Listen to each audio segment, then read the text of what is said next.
Iran యుద్ధం కారణంగా దేశంలో ఎక్కడా ఇంధనం కొరత లేకుండా అన్ని చర్యలు ఎన్డీఏ ప్రభుత్వం చేపట్టిందని బీజేపీ కాకినాడ జిల్లా మాజీ అధ్యక్షులు చిలుకూరు రామ్ కుమార్ తెలిపారు.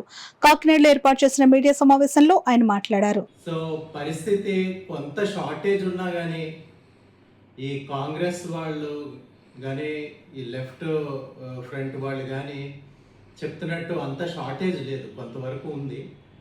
దానికి సంబంధించి మన ప్రభుత్వం, కేంద్ర ప్రభుత్వం చర్యలు తీసుకుంటా ఉంది. ముఖ్యంగా మన దేశంలో ఉత్పత్తి అయ్యే 40% ఎల్పిజిని కూడా ప్రొడక్షన్ ఇంక్రీజ్ చేయమని చెప్పడం జరిగింది. దానివల్ల ఒక 25% వరకు ఇంక్రీజ్ కూడా అయ్యింది. అలాగే నేను ఇందాక చెప్పినట్టు ఆల్టర్నేట్ రూట్స్ ఏవైతే ఉన్నాయో దాన్ని ఉపయోగించుకుంటూ ఈ ఎల్పిజిని ఇంపోర్ట్ చేసుకోవడం కూడా జరుగుతూ ఉంది.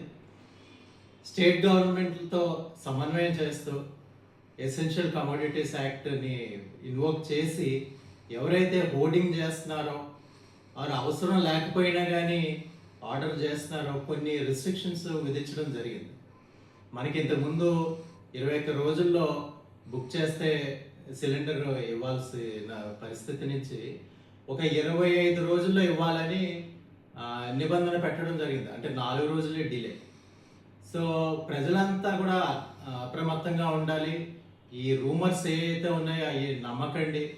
అవసరం లేకపోయినా కానీ మీరు ఆర్డర్ చేయొద్దు. ఎప్పుడైతే అవసరం ఉందో మీరు ఆర్డర్ చేసుకోవచ్చు.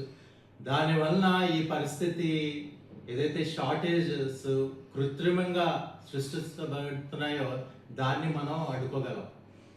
ముఖ్యంగా కాంగ్రెస్ వాళ్ళు నాయకులు ఈ రాహుల్ గాంధీ ఇంకే విషయాలు లేనట్టు ప్రజలు ఏదైతే ఇబ్బంది పడుతున్నారో దాన్ని అవకాశవాదంగా తీసుకుని రూమర్స్ క్రియేట్ చేసి ఇంకేముంది అసలు గ్యాస్ అందదు, గ్యాస్ రేట్లు పెరిగిపోతాయని చెప్పడం జరుగుతూ ఉంది.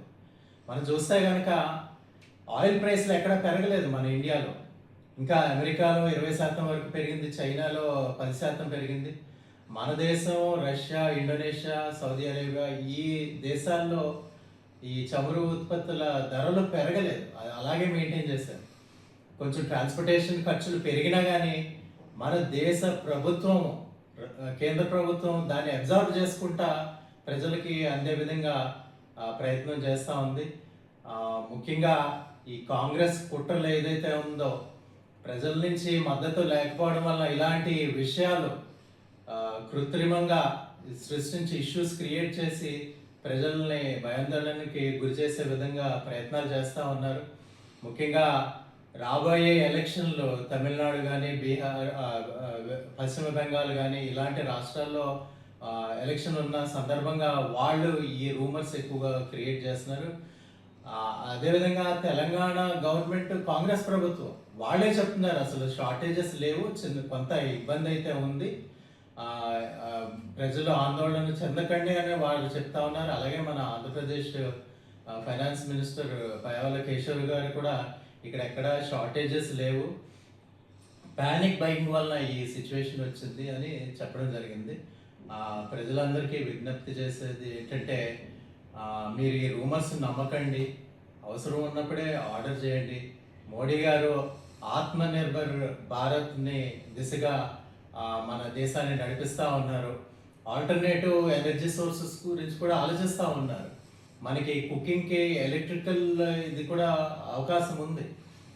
ఎలక్ట్రికల్ జనరేషన్, పవర్ జనరేషన్కి సంబంధించి మోడీ గారు ఎన్నో చర్యలు తీసుకుని సోలార్ పవర్ కానీ, విండ్ ఎనర్జీ కానీ దీన్ని ప్రోత్సహిస్తూ ఉన్నారు. దానికి చాలా సబ్సిడీలు కూడా ఇస్తూ ఉన్నారు. సో మనం ఆత్మనిర్భర్ భారత్ ఏదైతే సాధించాలనుకుంటున్నామో ఇలాంటి చిన్న చిన్న అడ్డంకులు ఉంటాయి, వాటిని అధిగమించే నాయకత్వం మోడీ గారి దగ్గర ఉందని మీ అందరికీ తెలియజేస్తున్నారు.